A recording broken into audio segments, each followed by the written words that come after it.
Assalamualaikum warahmatullahi wabarakatuh.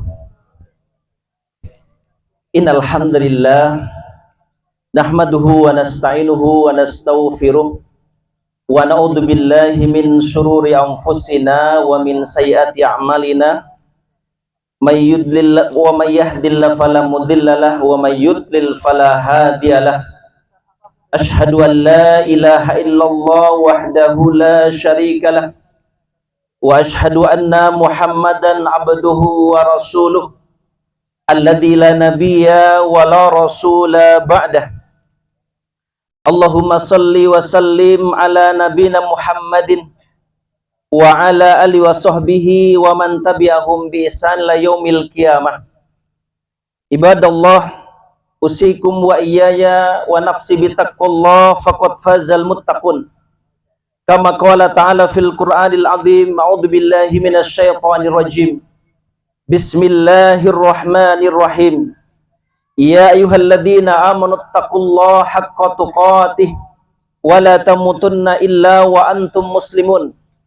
Wa qala ya ayyuhan nasu taqu rabbakumul ladzi khalaqakum min nafsin wahidah wa khalaqa minha zawjaha wa batha minhuma rijalan katsiran wa nisaa wattaqullaha alladzi tasaaluna bihi wal arham innallaha kana 'alaikum raqiba.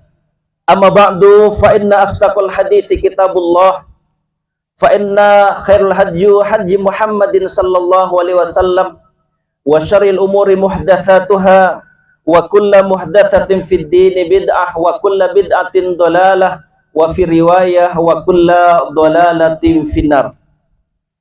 Allahu akbar, Allahu akbar, Allahu akbar, la ilaha illallah, Allahu akbar walillahil hamd. Alhamdulillah, segala puji hanya milik Allah Subhanahu wa taala atas segala limpahan rahmat nikmat yang Allah berikan kepada kita. Maka di pagi hari ini kita berkumpul dalam rangka untuk membesarkan namanya, mengesakannya, mensucikan dan memuji Allah atas segala limpahan nikmat yang Allah berikan kepada kita, baik nikmat sehat, nikmat sempat yang merupakan nikmat dunia yang paling agung, terlebih nikmat iman dan Islam yang merupakan nikmat akhirat yang paling agung. Maka cara kita mensyukur nikmat Allah dengan cara menggunakan dan memanfaatkan nikmat-nikmat itu dalam rangka untuk mendekatkan diri kepadanya, beribadah kepadanya, karena itulah hakikat syukur. Maka nikmat yang sedikit kalau kita syukuri, maka insya Allah Allah akan menambah menjadi banyak. Kemudian nikmat yang banyak kalau kita syukuri, maka nikmat yang banyak itu bisa memberikan manfaat dan bisa mendatangkan barokah. Kemudian salam tak lupa untuk senantiasa kita haturkan kepada junjungan kita Nabi Agung Nabi Muhammad sallallahu alaihi wasallam, kepada segenap keluarganya, kepada para sahabatnya dan kepada umatnya yang senantiasa istiqomah di atas ajarannya, menghidupkan sunnah-sunnahnya dan yang senantiasa bersolawat kepadanya. Dan marilah kita untuk senantiasa meningkatkan kualitas iman dan takwa kita kepada Allah dengan cara senantiasa istiqomah beribadah kepadanya, melaksanakan segala perintahnya dan menjauhi segala bentuk larangannya. Setiap manusia dalam hidup ini hari demi hari sejatinya sedang berjalan menuju titik akhir kehidupan, yaitu kematian, dan sebaik-baik bekal yang akan kita bawa untuk perjumpaan kita dengan Allah adalah bekal iman dan takwa. Maka sempurnakan iman dan takwa kita dengan cara terus melaksanakan segala bentuk perintahnya, baik yang sifatnya wajib maupun sunnah, dan terus menjauhi segala bentuk larangannya, baik sifatnya haram maupun yang makruh. Ma'asyiral muslimin jamaah sidang salat Idul Adha rahimakumullah.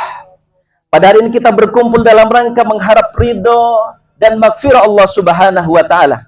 Hari yang tidak ada amalan yang lebih mulia kecuali menyembah hewan, kecuali menyembelih hewan kurban.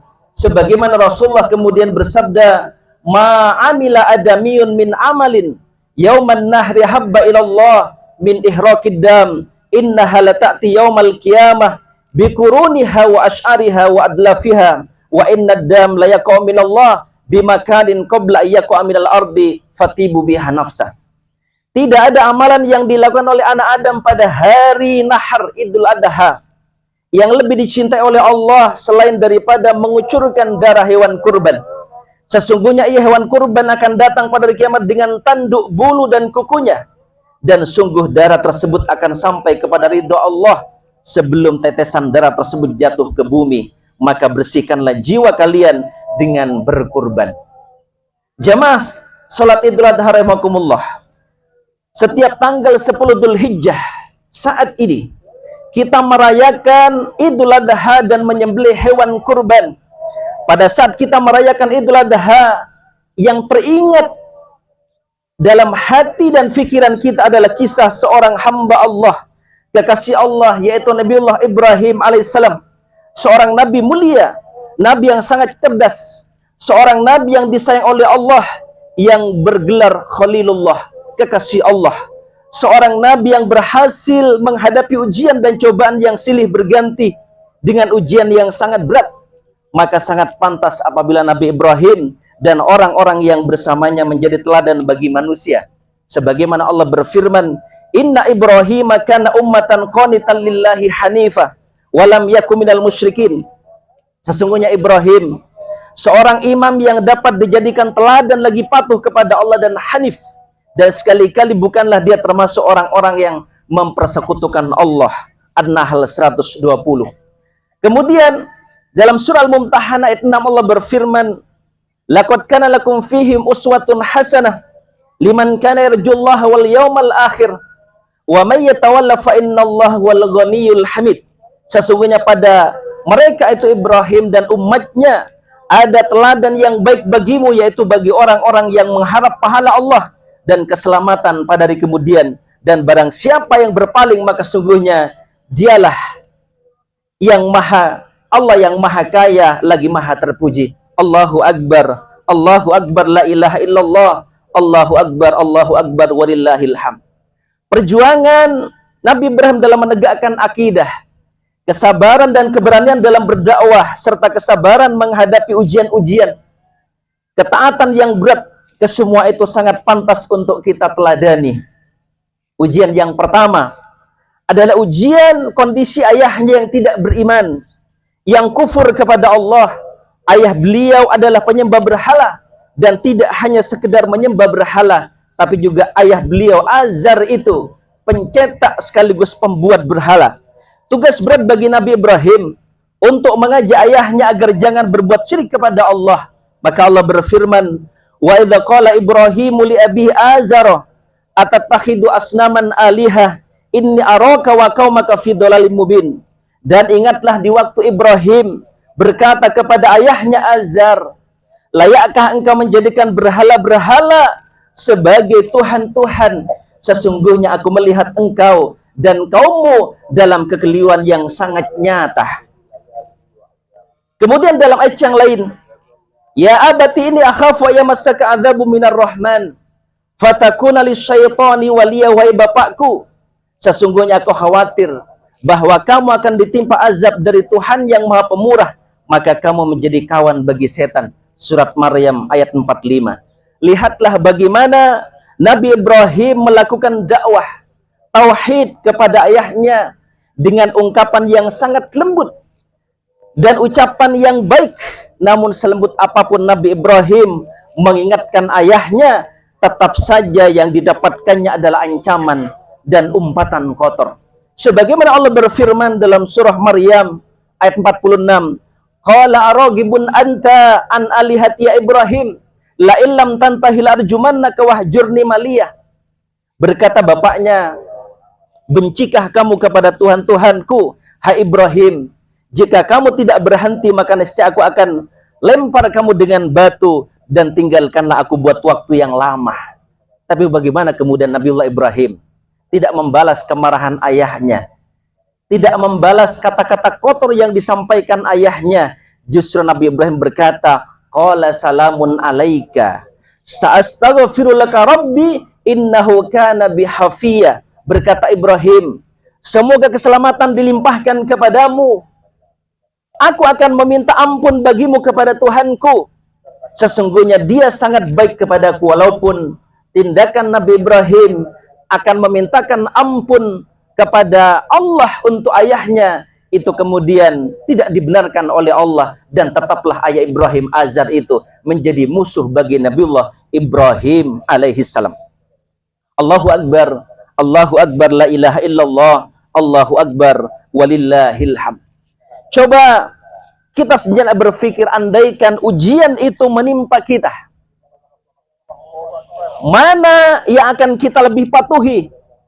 Apakah orang tua yang menyembah berhala itu, atau kemudian patuh kepada Allah Subhanahu wa taala? Maka Allah menjelaskan dalam surah Al-Isra ayat 23, wa qadha rabbuka alla ta'budu illa iyyah wa bil walidaini ihsana. Dan Tuhanmu telah memerintahkan supaya kamu jangan menyembah selain Dia, dan hendaklah kamu berbuat baik pada ibu bapakmu dengan sebaik-baiknya. Ternyata kalau kita dihadapkan kepada orang tua yang kemudian menyimpang daripada perintah Allah, bahkan melakukan kesyirikan, tindakan-tindakan kemaksiatan, tindakan-tindakan perilaku dosa, maka dahulukan perintah Allah daripada patuh kepada mereka. Patuh kepada orang tua dalam tanda kutip ketika mereka adalah orang tua yang taat kepada Allah Subhanahu wa taala. Nabi Ibrahim alaihissalam lahir dari keluarga dan masyarakat penyembah berhala, masyarakat yang tidak beriman kepada Allah. Namun beliau sudah diberi kecerdasan dalam akidah. Nabi Ibrahim sudah berani mengajak orang tuanya ke jalan yang benar, meskipun tidak disambut dengan baik, malah diusir dari rumah. Ujian pertama Nabi Ibrahim adalah ayahnya, dan beliau selamat dari ujian yang pertama itu. Selesai menghadapi ayahnya, Nabi Ibrahim berhadapan dengan umat yang menyembah berhala. Waktu itu ada seorang raja namanya Namrud. Maka Allah menceritakan bagaimana berhala-berhala itu dihancurkan oleh Nabi Ibrahim, dan mereka pun marah yang luar biasa. Dan hari itu juga mereka mengumpulkan kayu bakar untuk membakar Nabi Ibrahim sebagai bentuk hukuman karena Nabi Ibrahim sudah menghancurkan berhala-berhala yang mereka sembah itu. Maka Allah menceritakan dalam surat As-Saffat ayat 95 sampai 98, mereka berkata, dirikanlah suatu bangunan untuk membakar Ibrahim, lalu lemparkanlah dia ke dalam api yang menyala-nyala itu. Mereka hendak melakukan tipu muslihat kepadanya, maka kami jadikan mereka orang-orang yang hina. Dan Nabi Ibrahim setelah menghancurkan berhala-berhala itu, maka Nabi Ibrahim dengan cerdas belum melakukan suatu tindakan, dibiarkan berhala paling besar dan kapak yang digunakan menghancurkan berhala kecil-kecil itu diletakkan di atas leher berhala paling besar itu, supaya mereka mikir jangan-jangan yang menghancurkan berhala-berhala kecil adalah berhala besar ini. Itulah kecerdasan Nabiullah Ibrahim. Namun ketika itu pertolongan langsung datang. Nabi Ibrahim tidak gentar dengan ancaman akan dieksekusi mati, akan dibakar hidup-hidup. Nabi Ibrahim hanya pasrah berdoa kepada Allah dengan penuh keyakinan. Pada saat Ibrahim diletakkan di ujung manjanik, di ujung ketapel besar, ia dalam keadaan terbelenggu dengan tangan di belakang. Kemudian kaumnya melemparkan Nabi Ibrahim ke dalam kobaran api. Disitulah puncak tawakal pasrahnya Nabi Ibrahim kepada Allah. Maka kemudian Nabiullah Ibrahim terus mengucapkan, apa ucapan Nabiullah Ibrahim? Hasbunallah wa ni'mal wakil. Cukuplah Allah bagi kami dan Dia sebaik-baik penolong. Apa hasilnya? Ketika Nabi Ibrahim pada puncak tawakal, pada puncak pasrah, yakin, berdoa, berharap hanya Allah yang bisa melindungi, hanya Allah yang bisa menolong. Hasilnya adalah api yang sifatnya panas itu menjadi dingin. Kulna ya naru kuni barda wa salaman ala Ibrahim. Kami berfirman, hai api menjadi dinginlah dan menjadi keselamatanlah bagi Ibrahim. Surat Al-Anbiya ayat 69. Kenapa ketika kita mengalami kesulitan, ketika kita mengalami kondisi susah, kenapa kita tidak datang pasrah, bertawakal, berharap, berdoa dengan hati penuh yakin kepada Allah Subhanahu wa ta'ala, sebagaimana apa yang dilakukan oleh Nabiullah Ibrahim? Hasilnya apa? Allah menolong Nabiullah Ibrahim. Malah beliau di tengah kobaran api yang besar itu, beliau mengalami dingin. Itulah pertolongan Allah Subhanahu wa ta'ala. Maka kemudian Nabi Ibrahim melewati ujian kedua, beliau selamat.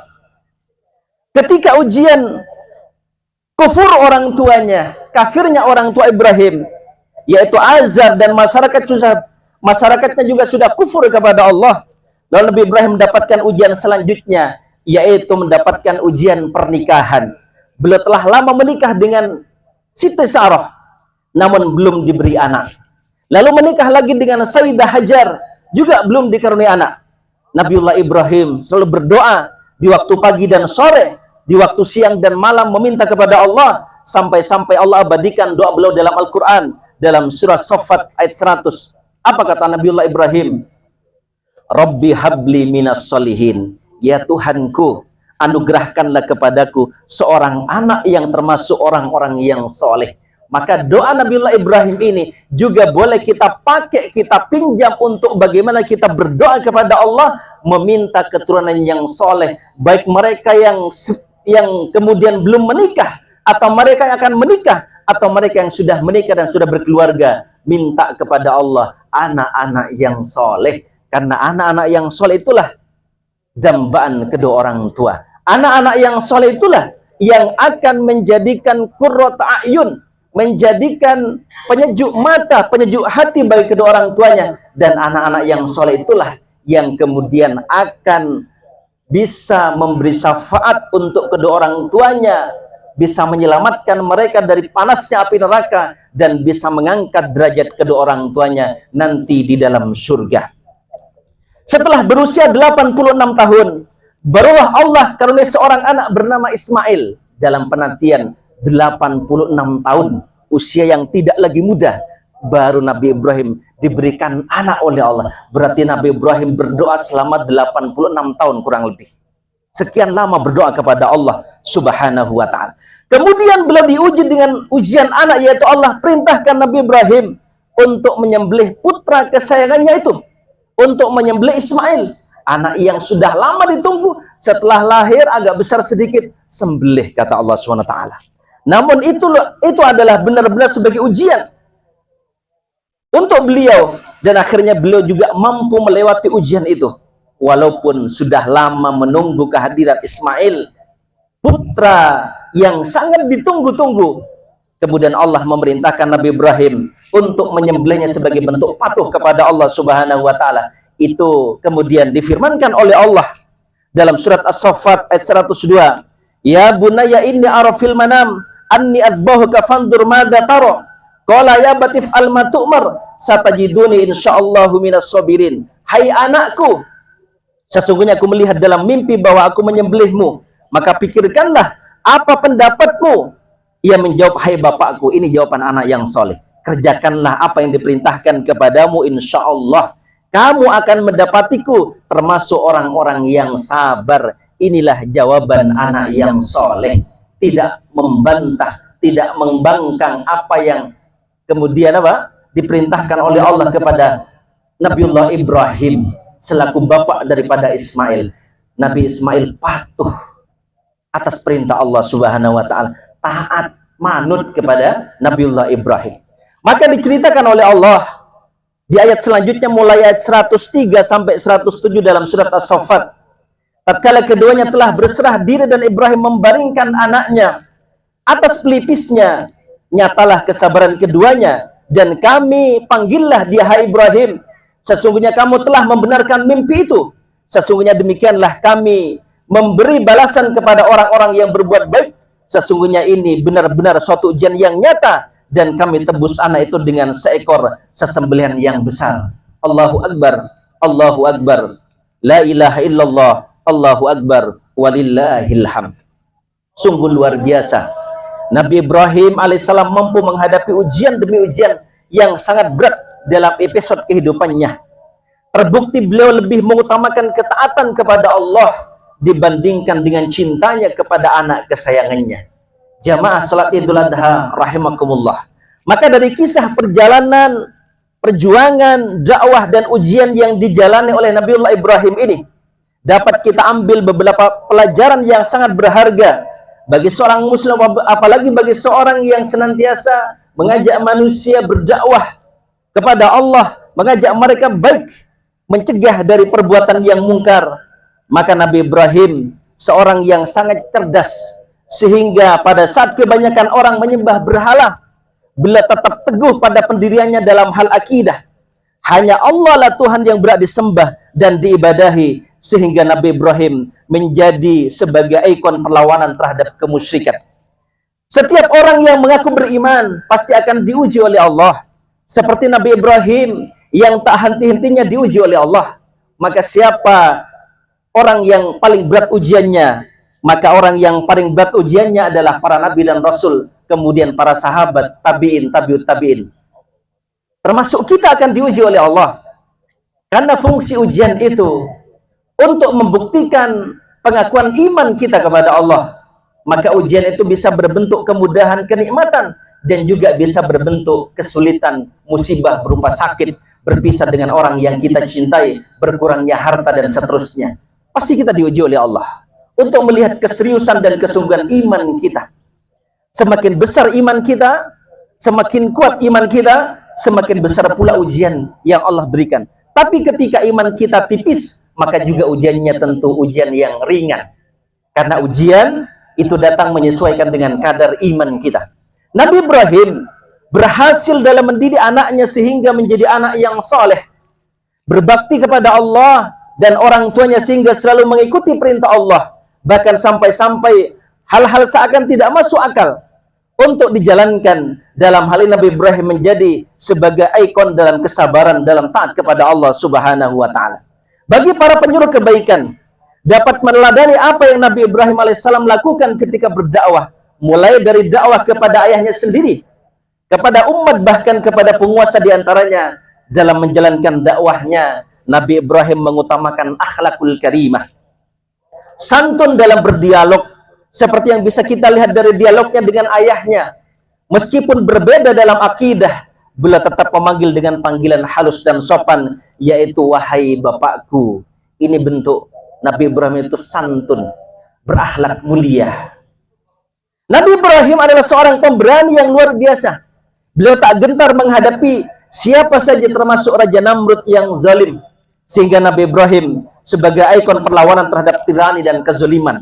Inilah yang kita perlukan saat ini. Orang-orang yang berani menampakkan dirinya di atas kebenaran, baik dengan ucapan, perbuatan, dan keyakinannya, baik dari skala individu maupun skala organisasi, kelompok, dan pergerakan. Nabi Ibrahim alaihissalam seorang yang mampu berdialog dengan diplomatis, sehingga mampu mengarahkan jalan pikiran seseorang untuk menyadari kekeliruannya dan mengakui kebenaran. Meskipun demikian, akhirnya mereka, orang-orang yang hidup di zaman Nabi Ibrahim, termasuk Raja Namrud, tetap memilih kafir kepada Allah Subhanahu wa ta'ala. Sehingga Nabi Ibrahim juga bisa dijuluki sebagai promotor akal sehat logika dalam ketuhanan. Semoga kita mampu meneladani akhlak mulia dan perjuangan Nabi Ibrahim dalam menjalankan tugas sebagai hamba Allah, sekaligus sebagai seorang rasul utusan Allah, dalam menyampaikan amar ma'ruf nahi mungkar untuk membimbing umat agar selamat dunia dan akhirat. Ironis, perlu kita perhatikan populasi perkembangan manusia mulai zaman dulu sampai sekarang itu, kalau boleh kita permisalkan, seperti sebuah bangunan yang awalnya kokoh, dibangun dengan kokoh, selang tahun, selang waktu, maka bangunan itu akan menjadi rapuh, akan menjadi retak, akan menjadi roboh. Seperti itulah kiranya populasi pertumbuhan umat manusia. Zaman dulu zaman keemasan di masa para nabi rasul, di zaman para sahabat, tabi'in, tabi'in, tabi'in. Tapi setelah tabi'ut tabi'in berakhir di tahun kurang lebih 220 Hijrah, maka fitnah mulai bertebaran di mana-mana. Fitnah syahwat, keinginan yang diperturutkan meskipun melanggar batasan-batasan aturan Allah Subhanahu wa ta'ala. Begitu juga fitnah syubhat. Fitnah syubhat, baik dalam bentuk pemahaman, baik dalam bentuk harta, dan seterusnya. Inilah fitnah yang menimpa kita di akhir zaman. Maka cara untuk memperbaiki kondisi umat yang rusak itu, cara untuk memperbaiki bangunan yang mulai retak dan hampir roboh itu, Caranya dengan amar ma'ruf dan nahi mungkar. Mengajak siapa saja yang kita dapati untuk kembali mentaati Allah, dan mencegah siapa saja yang kita dapati dari berbuat maksiat, kemungkaran dan dosa. Insya Allah ketika itu terus kita lakukan, kepada siapa saja ketemu orang kita ajak baik, ketemu para pendosa kita nasihati, kita kemudian minta dia agar bertaubat kepada Allah, maka dengan seperti itulah Allah akan menurunkan pertolongan, rahmat, keberkahan, ketenangan, kebahagiaan, mulai dari skala individu, keluarga, masyarakat, sampai dalam tatanan kita berbangsa dan bernegara. Itulah khutbah yang dapat kami sampaikan, mudah-mudahan bermanfaat. Dan marilah kita akhiri khutbah ini dengan menundukkan hati kita, hadapan hati kita kepada Allah, berdoa dengan khusyuk, dengan tulus, dengan ikhlas. Mudah-mudahan Allah menerima semua bentuk ibadah yang kita lakukan, dan mudah-mudahan Allah menurunkan pertolongan dan kemudahan untuk kita, dan mudah-mudahan pula Allah melindungi kita, merahmati dan mengampuni semua dosa-dosa kita. Bismillahirrahmanirrahim. Alhamdulillahirabbil alamin. Allahumma salli ala Muhammad wa ala ali Muhammad kama sallaita ala Ibrahim wa ala ali Ibrahim innaka Hamidum Majid. Allahumma barik ala Muhammad wa ala ali Muhammad kama barakta ala Ibrahim wa ala ali Ibrahim innaka Hamidum Majid. Rabbana ighfir lana wa li ikhwanina alladziina sabaquna bil iman wa la taj'al fi qulubina ghillan lil ladziina amanu rabbana innaka ra'ufur rahim. Rabbana ighfir lana wa li walidina warhamhum kama rabbayana shighara. Rabbana dhalamna anfusana wa illam taghfir lana wa tarhamna lanakunanna minal khasirin. Allahumma arinal haqqa haqqan warzuqna ittiba'ah wa arinal batila batila warzuqna ijtinabah. Allahumma inna nas'aluka ilman nafi'a wa rizqan thayyiban wa amalan mutaqabbala. Allahumma la sahla illa ma ja'altahu sahla wa anta taj'alul hazna idza syi'ta sahla. Allahumma inna nas'aluka ridhaka wal jannata wa na'udzubika min sakhatika wan nar. Allahumma khtim lana bihusnil khatimah la takhtim lana bisul khatimah. Allahumma inna nas'aluka al-huda wat tuqa wal afaf wal ghina ya muqallibal qulub tsabbit qulubana ala dinik. Allahumma ya musarrifal qulub sarrif qulubana ala ta'atik. Allahumma ij'al amalana kullaha shalihan waj'alhu liwajhika khalisan. Rabbana taqabbal minna innaka antas samiul alim. Allahumma kfina bihalalika an haramik wa qina fadlika amman siwak. Allahumma ansur ikhwanana al-muslimin al-mujahidin fi Filastin. Allahumma ansur man nasraddin. Allahumma akhdhul man khadaladdin. Allahumma aizil islam wal muslimin fi kulli makan wa zaman. Allahumma ahlikil kafaratal musyrikin wal munafikin wal mubtadiin fi kulli zaman wa makan. Rabbana atina fid dunya hasanah wa fil akhirati hasanah wa qina adzabannar. Wa sallallahu ala nabiyyina Muhammadin wa ala alihi wa sahbihi wa sallam walhamdulillahi rabbil alamin. Amin ya rabbal alamin. Taqabbalallahu minna wa minkum taqabbal ya karim. Assalamualaikum warahmatullahi wabarakatuh.